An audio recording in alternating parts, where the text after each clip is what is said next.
Au nom de Dieu, le très gracieux, le très miséricordieux. L'intervenant a dit au cheikh Ahmed Didat, « Je suis un athée français qui n'est pas convaincu de l'islam, alors que me conseillez-vous » Il a dit, « Tout athée qui a eu connaissance de Dieu a un destin sombre.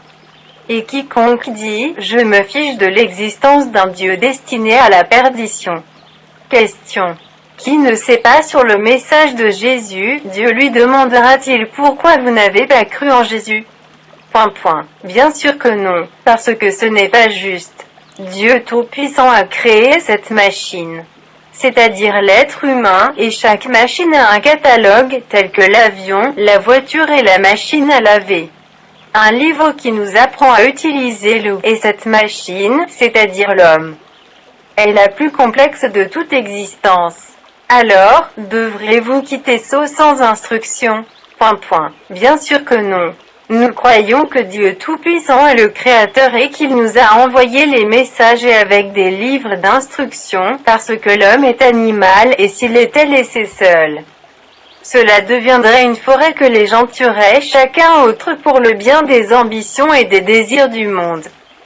Et les livres d'instruction ont été révélés pour connaître le Créateur et vous protéger des ambitions des autres de répandre la morale et la vertu.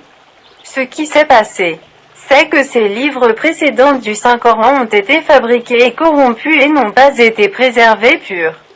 C'est pourquoi Dieu Tout-Puissant a envoyé Muhammad.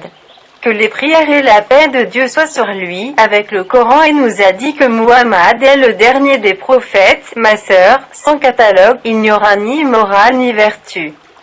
Et les humains deviendront comme des chiens et des cochons.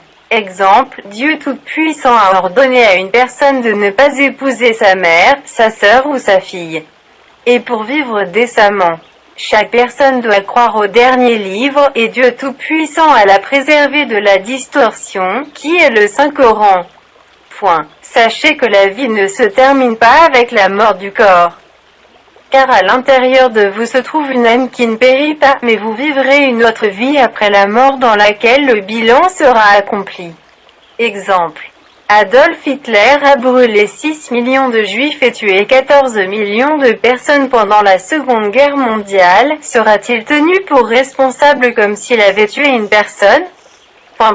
Bien sûr que non. Ce n'est pas juste. Mais le Coran nous a dit qu'il allait échanger les peaux des criminels dont Hellfire après les avoir brûlés avec de nouvelles peaux. Et ainsi elles seront brûlées 20 millions de fois. Terminé. Abonnez-vous et suivez les prochaines vidéos.